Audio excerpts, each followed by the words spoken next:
hablábamos ayer cuando tratábamos el dengue como colateral, surgió la cuestión de la vacunación y crece la preocupación con esa cuestión porque está cayendo y cayó desde la pandemia, viene cayendo la tasa de vacunación y con eso el riesgo de que enfermedades que estaban prácticamente erradicadas, completamente bajo control, bueno, vuelvan a adquirir presencia como el caso del sarampión. Sarampión, tos convulsa y también hay un aumento considerable de casos de hepatitis A, entre otras enfermedades. Vamos a hablar sobre esto con el médico infectólogo Ricardo Teijero. Buen día, ¿cómo le va?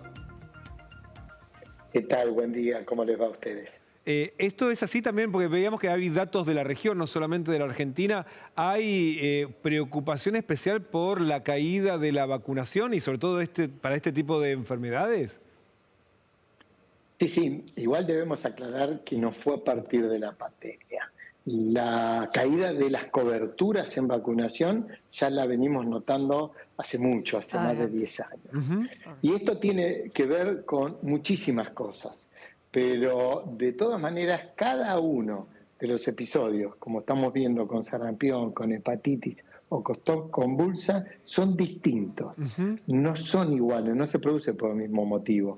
Nosotros somos un país libre de sarampión hasta que se introduce un caso como en este episodio, que era gente que venía viajando de Rusia, a distintos lugares, sin vacunación previa e ingresan la enfermedad nuevamente a nuestro país y después empiezan los contactos y empiezan a aparecer nuevos casos. Acá, ¿qué debemos decir? Lo importan, ¿por qué? Porque en el mundo no todos los países tienen un calendario de vacunación como el nuestro, que es gratuito, que es universal, que cualquiera se puede aplicar la vacuna en cualquiera de los centros de vacunación hospitalario que estén a su alcance. Pero hay gente que no se vacuna y eso es lo lamentable. Con respecto al sarampión, ustedes recuerden que hay una dosis al año de vida de triple viral, rubiola, papel y sarampión, y una dosis a los 5 años. ¿Qué quiere decir esto? Que todo aquel que tiene más de 5 años debe tener 2 dosis demostrables. Si no, puede concurrir al médico a hacerse un estudio que se llama serología, anticuerpos, y ver si tenemos anticuerpos protectores contra el sarampión. Con eso nos quedamos tranquilos. Hay una excepción, aquellos que nacimos antes de 1965, porque ya se consideran protegidos porque el sarampión era una enfermedad común que teníamos contacto. Claro, por contacto. Ahora los que nacimos después de esa fecha, y obviamente seguramente recibimos la vacuna. Ahora, uno de todos modos, ¿es recomendable hacer ese test para ver si todavía tenemos los anticuerpos suficientes?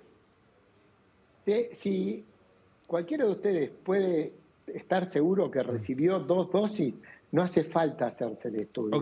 Pero ante cualquier duda, porque uno de los grandes problemas son los calendarios de vacunación. Claro. Que antes todos los calendarios de vacunación era una tarjeta que se perdía, sobre todo en la mudanza, no quedaba registrado. Hoy hay un registro universal, porque con internet es todo mucho más fácil. Por supuesto. Pero mucha gente no lo recuerda. Entonces, o se hace el estudio o va a tener que recurrir al médico y revacunarse. Eso es fundamental con respecto al sarampión. ¿Qué pasa? Cada vez que ingresa...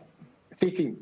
No, por ejemplo, la segunda dosis es hasta los 5 años o a los 5 años. ¿Qué pasa si un chico de 6, 7 no está debidamente protegido? ¿Se lo puede vacunar en ese momento?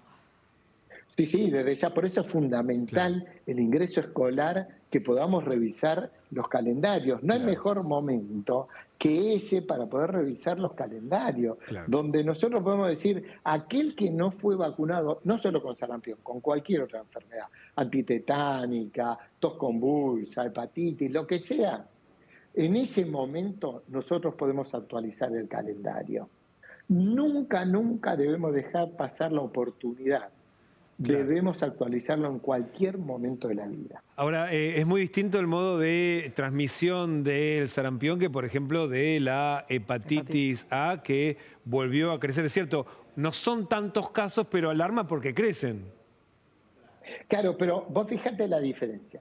Sarampión y tos convulsa se transmite muy fácilmente de persona a persona. Nosotros respiramos, tosemos. Si yo tengo el virus o la bacteria, la elimino y en el aire puede quedar, viene otro, la respira y me ingresa por la mucosa, por la nariz, la boca, los ojos, y así se contagia muy fácilmente. Hepatitis no. Hepatitis es una enfermedad que afecta al hígado, el virus se elimina por intestino y después ingresa por boca, por nariz, por mucosas, pero por la mala higiene muchas veces, porque o por la contaminación de las aguas también. Pero ¿qué pasa? Y fíjate la gran diferencia. El grupo de riesgo que estamos viendo en hepatitis es aquella gente de mediana edad, entre 20 y 40 años. ¿Por qué? Porque desde que se puso en el calendario de vacunación la vacuna de hepatitis A, hace por allá 18 o 20 años, los chicos están protegidos. Claro, ahora, los más grandes no. El grupo intermedio no está protegido porque no fue vacunado. Entonces ahí tenemos que recomendar... Y ahí es cierto que los clínicos no dicen por qué no te vacunas, porque uno tiene que pedirle al médico, che, y no me darían la vacuna. No, porque es la noción de que, bueno, ya no soy chico, ya no me vacuno. Por eso preguntaba si la recomendación, obviamente, para prevenir en el colegio, etcétera, pero la vacuna se puede dar. Claro. Es cierto lo que vos decís. Tenemos mucha responsabilidad los médicos, que a veces nos olvidamos de preguntarle al paciente, hacer un muy buen interrogatorio. Por eso esto es importante, la comunicación que hacen ustedes, advertirle al paciente, al médico. Bueno, pensemos en hepatitis A, tenemos un brote en ese grupo de edad. El paciente puede recurrir al médico y con solo un estudio de sangre vamos a saber si tiene anticuerpos protectores contra la hepatitis A. Si no tiene anticuerpos, lo podemos vacunar a cualquier edad. No hay ningún tipo de problema. La vacuna no es para el niño, es para todas las edades. Exacto, para la embarazada, para el adulto mayor, para el inmunosuprimido. Pero ¿qué pasa? Cada vacuna también tiene su riesgo. Por eso es importante la consulta médica. Está muy bien eso también remarcarlo, ¿no? Tampoco libremente decir... No, claro, andamos repartiendo vacunas como si fuesen caramelos. Así que siempre consultar... No, seguro, porque ahí corremos el riesgo de que se vacune una mujer embarazada con una triple viral que vacuna virus vivo, y eso está contraindicado. La consulta médica es fundamental. Doctor, como siempre le agradecemos muchísimo su tiempo y muchas gracias por toda esta información. No, por favor, gracias a ustedes. Que les vaya muy bien. Y nos quedamos hablando de salud.